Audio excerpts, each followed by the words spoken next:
Hey everyone, it's Ben Hardy here, and in today's going to be reviewing a 2023 Mercedes-Benz E63 S Wagon, and this one is the final edition. This is the last time that there is going to be a V8 Mercedes wagon. This is pretty crazy. Before we get into this video though, I want to give a huge shout out and thank you to the Southtown Imports for giving me some time with this E63S. This particular one is still available for sale for the time being, so if you're interested, I'll include a link to their website in the description down below so you can check this car out and the rest of the inventory that they have. If you have any questions, just ask for Nick. And then on a side note, if you want to save time and money the next time you purchase a car, link to my car buying guide in the description down below. Let's get into it.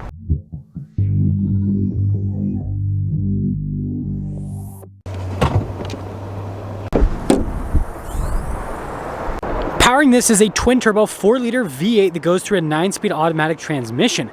Fuel economy is 16 around town and then 24 on the highway, with power outputs being 603 horsepower and then 627 pound-feet of torque. And of course, we got the signature of the person that built this. Now, before we go over the front end, I do want to mention, if you want to see more videos just like this, then I recommend you subscribe because I post content every single day. So starting with the hood, you guys can see here really sharp body lines, and of course you got the matte paint. Coming down below, you guys can see the daytime running lights with the new E-Class, and then I like the headlights as well. I think it's a really cool look overall. We do have a bunch of parking sensors integrated into the front end, giant Mercedes logo with the camera just at the top, and then we got the smaller logo just above that, and then there's actually carbon fiber here at the bottom. And putting it all together with the matte paint, this thing just has such a sinister appearance. Coming on the side here, tire wheel setup is 265, 35, 20 in the front, and then 295, 30, 20 in the rear. And I love the wheels in this particular car with the silver on the top. You got the black AMG brake caliper as well. Looks really cool. And then look at the fender here, how it just pops out. You got your V8 bi-turbo badge, carbon fiber with the mirror caps, and then we do have a little bit of chrome trim there on the door handles, and then all the window trim though is blacked out. Oh, and you do get this cool little decal there on the side with this package. And here is your full side view so you guys can see the station wagon appearance of the E63. So here's a key fob. We have our unlock function or lock function, the opening here for the hatch, AMG logo, and then another AMG logo there on the back. Now, when it comes to the cargo area, you guys can see we've got a cargo cover here from the factory. Got a cool little AMG bag. That's so fun. But yeah, tons of storage space here in the back. This is why people love this E63 S wagon, is it's just so practical when it comes to space. And it functions just like every other hatch where you just press that button and it'll lower it right back down. I love the style of taillights here with this generation of Mercedes E-Class, and then you guys can see E63S and then our AMG badge, and then we do have parking sensors here at the bottom, and then look at the carbon fiber around the exhaust tips. That's another cool look. And putting it all together, I mean, you can't go wrong with station wagon life, am I right? Now, taking a look at the door panel here, we've got beautiful leather trim with the yellow contrasted stitching. We've got tons of carbon fiber, Burmester sound system. I mean, everything is covered. And then more yellow stitching on the seats. Then you guys can see the inserts there in the center with the leather. Notice how it's all perforated. Now, I just have my feet like this so I don't dirty the carpets. But anyways, legroom back here is actually really good. And we've got some yellow on the floor mats, which is pretty cool. Little storage pocket right there. We've got some vents here in the center. And of course, this has a whole like cup holder armrest type situation here.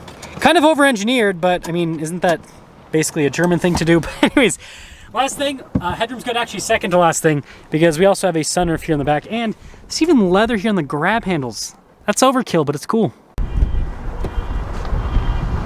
Taking a look at the front door panel, beautiful leather trim here at the top, and look at the stitching all throughout. More carbon fiber trim. We've got our memory seat function here with our seat adjustments, heated and ventilated seat function, of course, and then all of your window controls here in this area. We've got your mirror adjustments. The mirrors do have blind spot monitoring. And then taking a look at the headrest, you guys can see here with the yellow stitching, and then there's actually an AMG logo there in the headrest itself. AMG down below as well, and then look at the yellow piping all throughout, and then it's perforated in the center. And then another AMG logo right there. And then look at the pedals. Those are so fancy looking. And yes, another AMG. You can't get enough AMG logos. And then your light controls here, got carbon fiber, and then look at the vent. Love the look of that, and then the leather trim.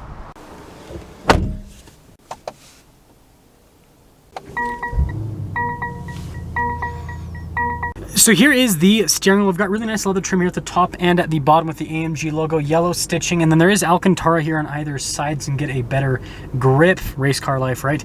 We've got paddle shifters here on the back for that 9-speed automatic. And then in normal AMG fashion, we've got our drive mode select here on the steering wheel. And then you have all these adjustments here on the other side. Here's a closer look so you guys can see. So like if I press the screen, it changes what it'll adjust. And then you press that little tab right there to actually adjust the item. We've got our adaptive cruise control controls here for the center cluster there. This is for the infotainment system. And then you've got your volume voice command controls here as well. Yeah, really cool looking steering wheel overall. And then of course, we've got our turn signal stalk and then our column shifter. Now here is the center gauge cluster itself, full digital gauge cluster, and just like other Mercedes-Benz with this cluster, you can basically use it as a secondary infotainment system, which I think is really cool. I mean, look at all the items that you can go through, and then you can also change the theme of the gauge cluster, the design. So right now it's in Super Sport.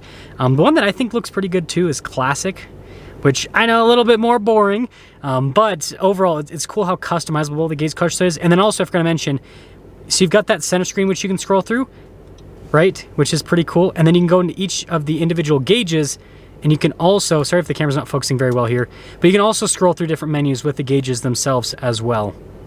Now in reverse, this does have a backup camera with trajectory lines that turn with the steering wheel. You got the bird's eye view as well, and you can basically scroll through, see all the different camera views, which is nice because this is a pretty big car. So having a 360 camera system, I'd say it's a good thing to have with this. Now with this screen, first off, it is a touchscreen, as you can see. Response time's great. Again, I can also use the steering wheel to control it, but the thing that I find the easiest is actually a little keypad down below to use with the screen. Now, something that I find very interesting is this car's pretty expensive. It doesn't have massaging seats. It's kind of like an AMG thing with some of the AMGs, at least. But you have the track pace, you got your performance, and while we're on the topic of performance, we've got a bunch of different drive modes. This is crazy. So you've got slippery, individual, comfort, sport, sport plus, race mode as well. And I love how it shows a regular E-Class wagon, and it's like, this is definitely not a regular E-Class wagon. That's all I have to say. Now this is another cool touch, is how they have like the stitching here on like the entire dash, not kind of goes all around. I think that looks really cool, and it is leather trim here on the dash. I don't think these edges at the very end are, because they're kind of hard to the touch, but I can tell you this stuff is here. Anyways, got the vents here. Notice the passenger gets a bunch of seat adjustments, heated cooled function, carbon fiber trim. Notice how it all connects. Like the design when the door is closed, really beautiful. And that goes to our final edition plaque, one of 999 total being built. And then you guys can see we've got our dual zone climate controls here, and then you got some other analog buttons down below for like the radio and everything. This is cool. Ooh. And then you guys can see inside, this is where our wireless phone charging pad lives, USB, and then we have our little ashtray from the factory, some cup holder action. It's cool that it says AMG on it. That's a little keypad to control the infotainment system. This is for the exhaust to open or close the valves. And then you guys can see the volume control, drive mode select, manual button, your suspension adjustment, and then look at the center console here. And no, this does not come with CT5V Blackwing keys. Just putting that out there. Anyways, you got some stitching here as well, which looks really nice. I don't think it's as cool as the piping, but you know, it's pretty cool. Almost forgot, we got a glove box, which is actually really big, so that's definitely a nice feature. And then you guys probably saw earlier the other sunroof, but we also have a sunroof up front, so we have two sunroofs here, and then a nice premium headliner, pretty expected in this type of car. So here's a window sticker for this car. You guys can see the standard equipment. Now, base MSRP, $121,100. But the final edition package tax on $55,813. So the total original MSRP on this car is brand new, $177,963. Now the market values on these are obviously significantly higher than the MSRP. I mean, pretty much everything with an AMG on it, well, AMG E63 rather, goes for significantly over MSRP, brand new and pre-owned. It's just the market that we live in. So check out Southland Imports website in the description down below for the exact pricing on this particular car. And yeah, let's sum it up.